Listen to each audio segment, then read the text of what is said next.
Olá pessoal, nesse bloco nós falaremos sobre fuso horário. O fuso horário que nos interessa a princípio é o fuso horário brasileiro, mas antes disso você precisa entender o que é, afinal de contas, esse fuso horário, como que ele surgiu, para que ele serve, né? E em que contexto então o Brasil está localizado e separado, dividido em seus fusos horários. Veja, o mundo até o século XIX era um mundo mais lento, né? As pessoas se deslocavam muito lentamente e por esse motivo não havia uma agitação que ocorreu a princípio após ali a Revolução Industrial, que se intensificou no século XIX, desse comércio, desse transporte mundial que fez então com que os governantes parassem e se preocupassem com ajustar os relógios. O ajuste do relógio até o século XIX, ele era dado pelo posicionamento do Sol.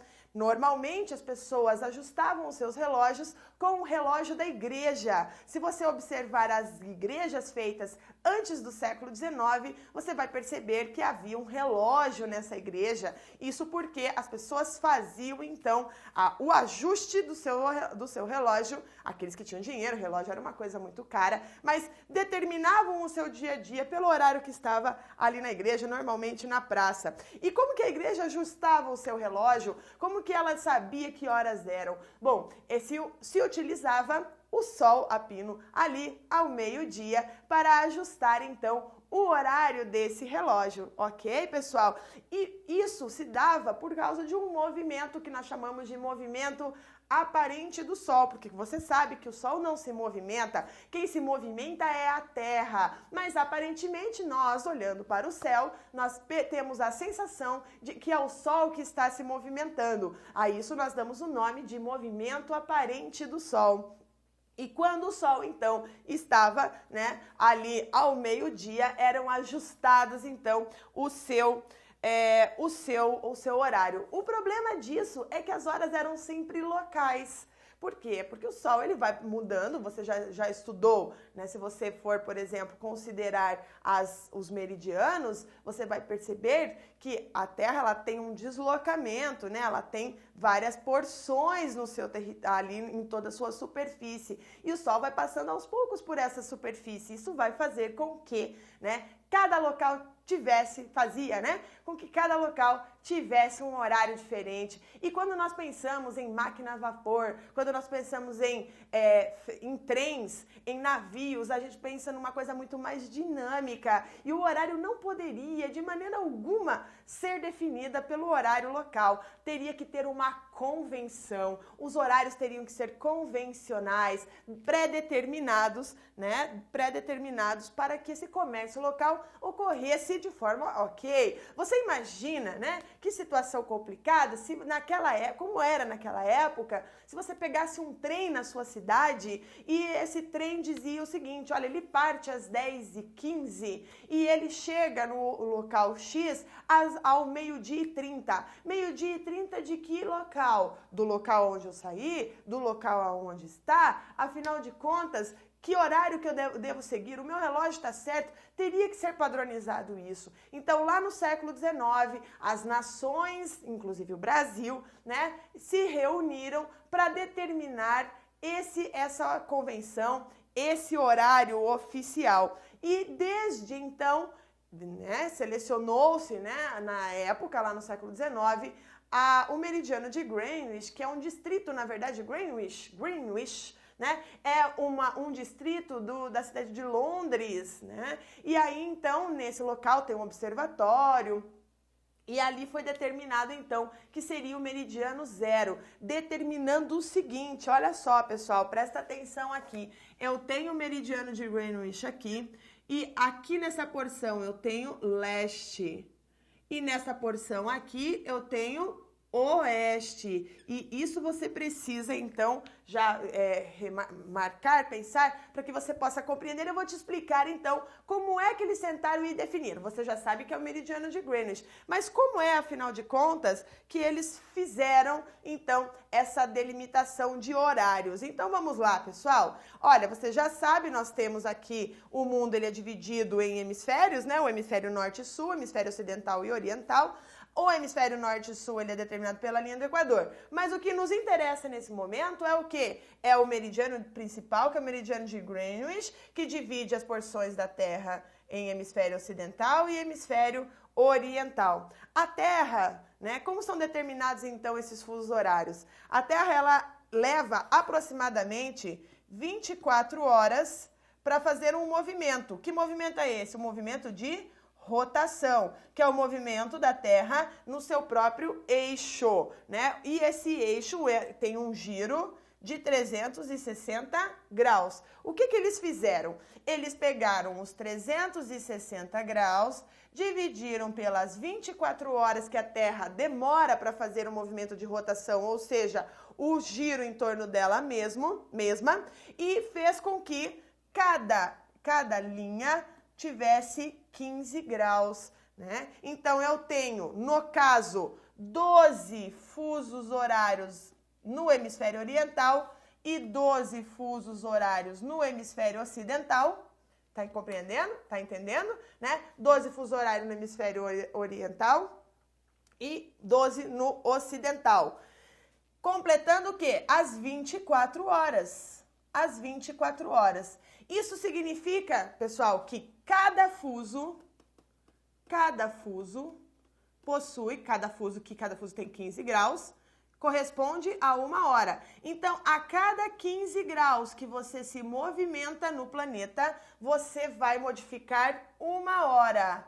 1 hora você vai modificar, ok? Então, para todas as localidades situadas no intervalo de 15 graus, o horário será sempre o mesmo. Sempre o mesmo. E o que define, pessoal? Olha lá. Então, agora que você já sabe do hemisfério oriental e ocidental, que cada linha daquelas que passam ao redor do meridiano de Greenwich corresponde a 15 graus ou também a 1 hora, o que você tem que entender? Que se você se deslocar a leste, você sempre vai somar 1 hora.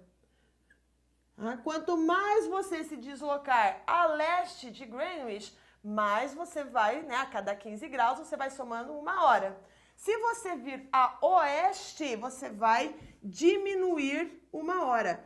O que você já pode tirar de conclusão disso aqui? O Brasil está na porção ocidental do mundo. Ocidental do mundo. Isso significa que, com relação ao meridiano de Greenwich, o Brasil está com horas atrasadas, porque a cada 15 graus que eu ando a oeste, eu diminuo 1 hora. 1 hora, certo? Então, essa é a função essa é a regra básica desse fuso horário. E eu quero mostrar aqui para vocês, então, que existe uma diferença entre fusos horários. Então, eu tenho o fuso horário teórico. O fuso horário teórico, ele considera as linhas perfeitas, né? As linhas perfeitas que partem aqui do meridiano de Greenwich e aqueles 12 que eu falei para vocês, a oriental ou a leste, e os outros 12 a ocidental ou a oeste. Em virtude do movimento de rotação, esse movimento que eu falei para vocês do giro em torno do próprio eixo da Terra,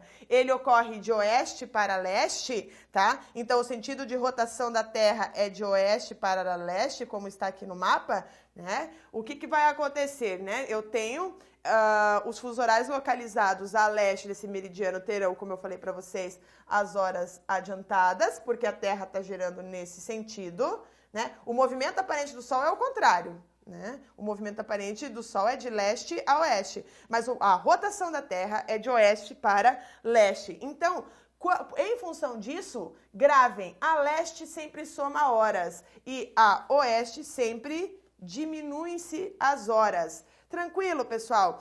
Agora, qual que é a questão? Por questões administrativas.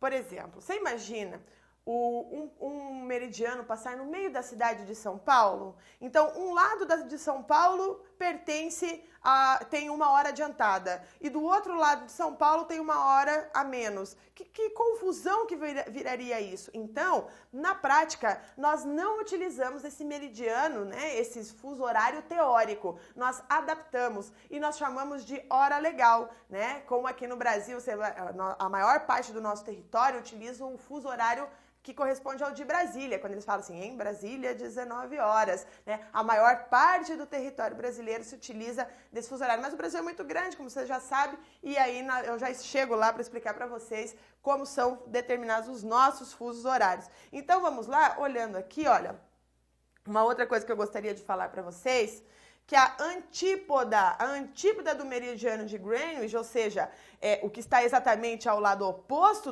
desse meridiano, a 180 graus, eu tenho o antimeridiano de Greenwich, né? O antimeridiano de Greenwich, que nós chamamos aqui da linha da mudança da data, a linha da mudança da data. A maior parte da sua extensão desse território, ele atravessa o Oceano Pacífico. Então, ele corta efetivamente partes de terreno, somente a extremidade oriental da Rússia, né? A porção aqui, ó, da Rússia, que na verdade é a região siberiana, e também aqui a Antártica, né? Aqui é a Antártica. O meridiano de 180 graus localiza-se, no caso, então, né?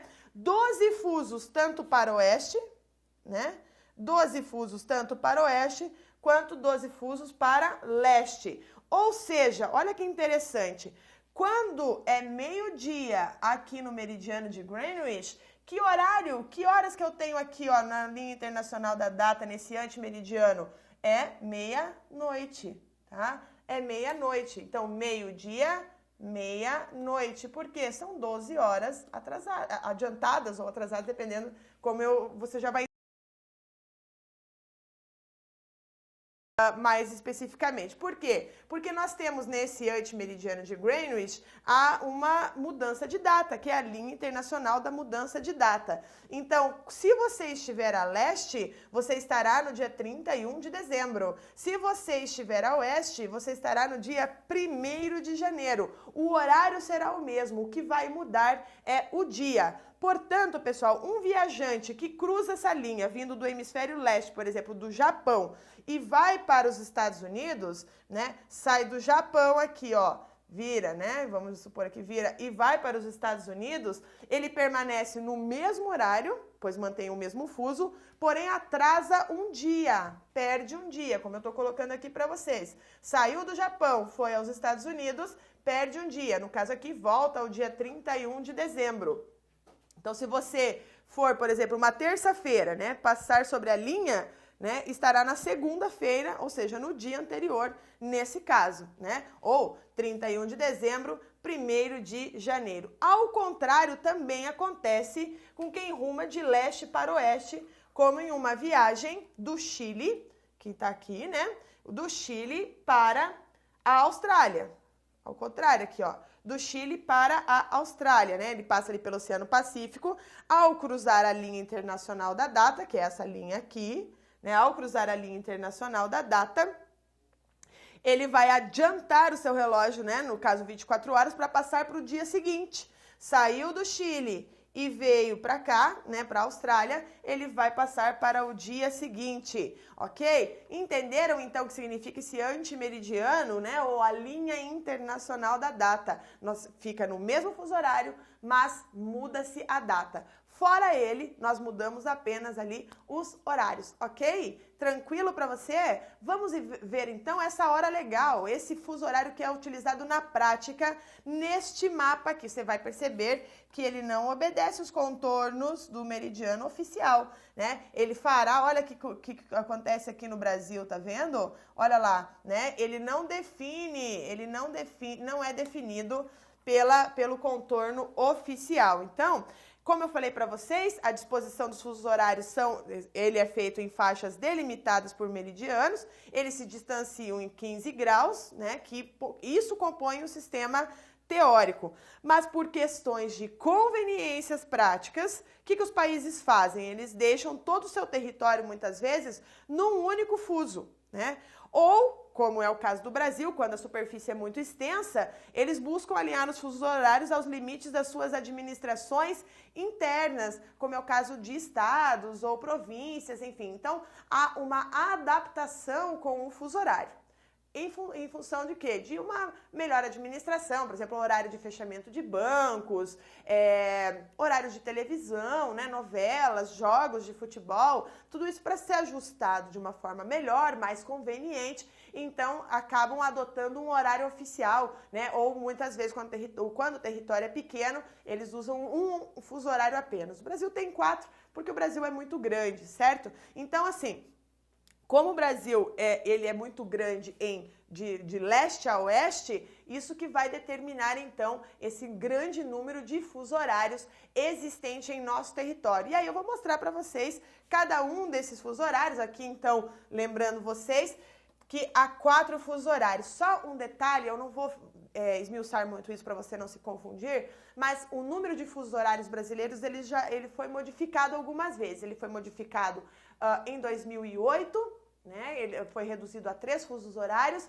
e em 2013 ele voltou a ter 4 fusos horários. Então, cuidado com bibliografias antigas, porque ela pode te confundir. Eu estou falando para vocês que no momento, desde 2013, o Brasil possui 4 fusos horários. Lembrando vocês que os nossos horários, a nossa hora, ela é atrasada com relação ao meridiano de Greenwich. Afinal de contas, nós estamos na porção ocidental do planeta e isso faz com que nós tenhamos, então, horas atrasadas. Se você morasse no Japão, as horas seriam adiantadas. Tranquilo? Certo? Bom, pessoal, então vamos lá. Olha ali para o mapa.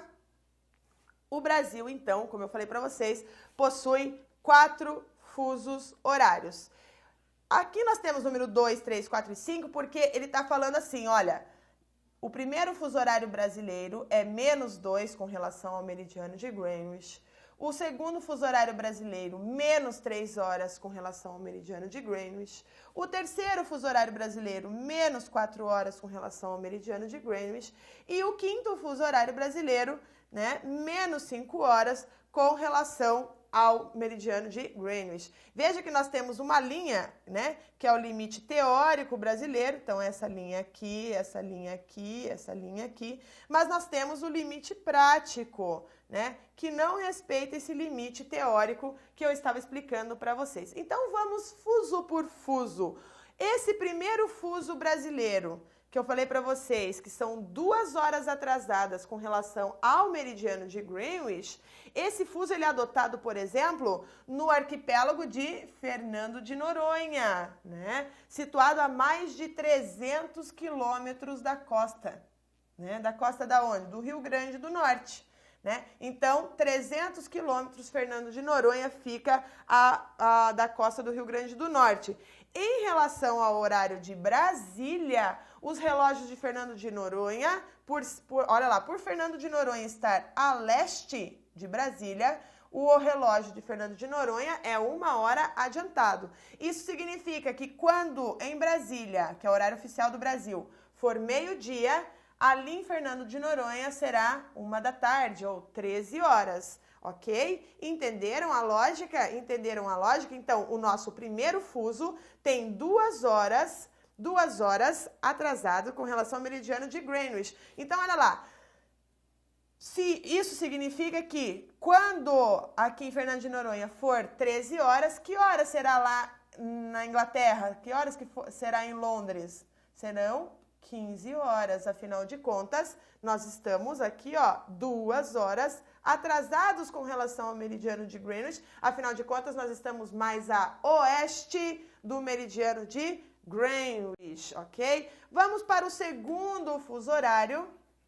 Esse segundo fuso horário, ele está atrasado -3 horas com relação ao meridiano de Greenwich. Ele é o horário oficial do Brasil, tá? Ele é horário oficial, né? Então, ele está situado, inclusive, ali na capital federal, Brasília.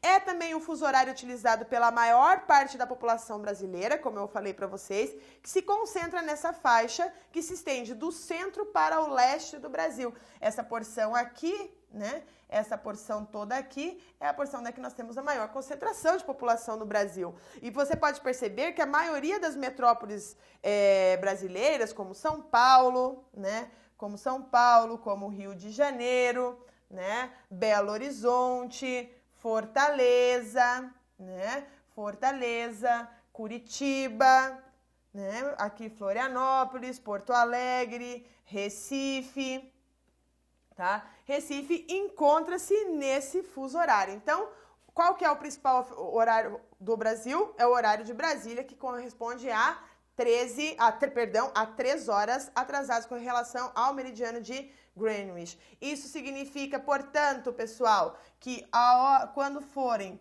10 horas nesses estados todos aqui que você está vendo, né? Lá em Londres serão que horas, pessoal? 13 horas. 13 horas, afinal de contas, são 3 horas de diferença entre um e outro. O Brasil está mais a oeste, portanto, as suas horas são atrasadas. Vamos para o próximo fuso horário, o terceiro fuso horário brasileiro. Esse corresponde a menos 4 horas com relação ao meridiano de Greenwich. É o fuso horário da extensa área da região centro-oeste e norte do país. Então, ó, a região centro-oeste e norte do país encontra-se nesse fuso horário e nele situam-se cidades como as capitais Boa Vista, aqui em Roraima, né? Boa Vista, em Roraima. Nós também temos aqui Manaus, no Amazonas. Nós temos Porto Velho, em Rondônia, né? Nós temos aqui Cuiabá, no Mato Grosso, né? Campo Grande, no Mato Grosso do Sul. São capitais que possuem então, um horário menos 4 horas com relação a Greenwich. Isso significa que quando em Brasília for 9 horas da manhã, aqui nesses estados serão 8 da manhã, ok? E por fim, o nosso último, né? O nosso quarto e último fuso horário, o menorzinho de todos, o bebezinho de todos aqui, né? Nós temos menos 5 horas com relação ao meridiano de Greenwich, apresentando 2 horas a menos que o horário oficial do Brasil. Né? Como eu falei para vocês, esse fuso ele entrou em vigor novamente em novembro de 2013, alguns anos depois de ter sido, né, agrupado ao terceiro fuso, porque em 2008 ele foi agrupado ao terceiro fuso e em 2013 ele voltou, né, a ser menos 5 horas. E quais são os territórios que estão nesse fuso horário? Né? O sudoeste do estado do Amazonas e o Acre, tá vendo aqui, ó, a linhazinha que os divide, né? Então, assim, a única capital brasileira localizada nesse fuso é a capital do Acre, Rio Branco. Perfeito? Perfeito? E agora também, entendido isso, essa é a regra que você precisa compreender para fazer as suas análises, lembrando sempre vocês que o Brasil está à porção ocidental e, portanto, atrasado com relação ao meridiano de Greenwich, tendo 4 fusos horários. Joia? Bom, mas nós temos uma outra peculiaridade. Acontece de vez em quando, para as pessoas que moram em algumas regiões do Brasil, nós temos que adiantar o nosso relógio. Isso mesmo, é o que nós chamamos de horário de verão. Eu, particularmente, adoro o horário de verão, né? Os dias ficam mais longos, dá para sair do trabalho ainda é dia, tomar uma cervejinha, é uma beleza, certo, pessoal? Então, olha lá. Por que se adota o horário de verão? Para fazer economia de energia. Esse é o objetivo. Nos lugares que tem menor incidência solar, adianta-se o relógio em 1 hora para que a gente possa aproveitar mais a luz do dia. Então, olha lá, pessoal. Desde 1985, de forma ininterrupta, tá? Nunca foi interrompido, já foi questionado isso pelo governo brasileiro, mas nunca deixaram de fazer horário de verão. Parte do território brasileiro adianta seus relógios em 1 hora, né? Isso ainda em plena primavera no hemisfério sul, normalmente isso acontece ali no fim de outubro, início de novembro, né? Então, o objetivo principal é reduzir o consumo de energia, aproveitando o prolongamento diário da luz solar por 6 meses, a partir do equinócio da primavera, né? Quando os dias se tornam mais longos que as noites. E quais são os estados que pertencem, né? Veja que não é todo o território brasileiro que adota o horário de verão, né? Você vai perceber aqui o estado do Rio Grande do Sul, Santa Catarina, Paraná, São Paulo, Rio de Janeiro, Espírito Santo, Minas Gerais, Goiás, juntamente aqui com o Distrito Federal, Mato Grosso e Mato Grosso do Sul, são os estados que adiantam o seu relógio em 1 hora desde 1985, essa região aqui toda, né, para fazer economia de energia solar. ok? Então, embora os estados tenham autonomia para decidir, ele não é adotado nas regiões Norte e Nordeste. Se os estados do Nordeste e os estados do Norte quisessem, eles poderiam, mas eles não adotam, né? Pois essa medida, ela não é viável nessas áreas de baixas latitudes, ou seja, próximo aqui à linha do Equador, que de um modo geral eles recebem praticamente a mesma incidência de energia solar no decorrer dos 12 meses do ano. Então, nesse caso, não há diminuição de consumo de energia. Já nas áreas de maior latitude, que é essa porção aqui do território, né, mais distanciado da linha do Equador, esse é onde esse período de luminosidade é maior, a economia de energia é mais significativa, né? De acordo com o Operador Nacional do Sistema Elétrico, né, ONS, a economia de energia durante a vigência do horário de verão, por exemplo, de 2013 para 2014, alcançou um índice de 4 a 5%, tá? 4 a 5%. Então, a adoção do horário de verão também ocorre, é importante saber, né, que isso não é uma exclusividade brasileira, ele ocorre na Europa, ele ocorre nos Estados Unidos, né, em países da América do Norte, aonde também nessas zonas temperadas, como acontece aqui no Brasil. Beleza, pessoal? Então, olha só, esses são os fusos horários brasileiros. Primeiro eu expliquei para vocês o porquê, como é que funcionam esses fusos horários, e aí, gente, é só alegria lá na sua prova, e peguem esses mapas. Quando você for fazer uma prova regional, por exemplo, né, veja o estado onde você fará a sua prova e veja em qual fuso horário ele se encontra, né? Adota ou não adota o horário de verão, certo, pessoal? Então, um grande beijo e até o próximo bloco.